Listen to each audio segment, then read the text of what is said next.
মায়া, এই মায়া শব্দটা খুবই অদ্ভুত। এই মায়ার জন্য অনেক মানুষ অনেক কিছু পায়, আবার অনেক মানুষ এই মায়ার জন্য অনেক কিছু হারায়। এই মায়ার কারণে অনেকের মুখে দেখা যায় হাসি, আবার কারো কারো মুখে এই মায়াটার কারণে দেখা যায় কান্না। এই মায়া জিনিসটা এমনই, এই মায়া জিনিসটা যার আছে শুধু সেই বোঝে।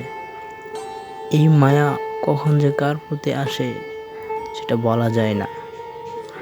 এই মায়া গ্যারান্টিহীন মায়া, কখন যে কার প্রতি আসে আর কখন যে কার থেকে উঠে যায় সেটাও বলা যায় না।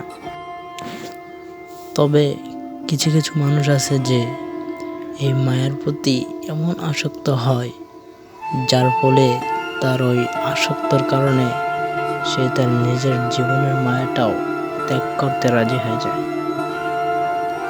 মায়ায় পড়াটা ভালো, তবে এমন মায়ায় পড়া যাবে না যেই মায়ার কারণে জীবনের মায়াটা ত্যাগ করতে হয়।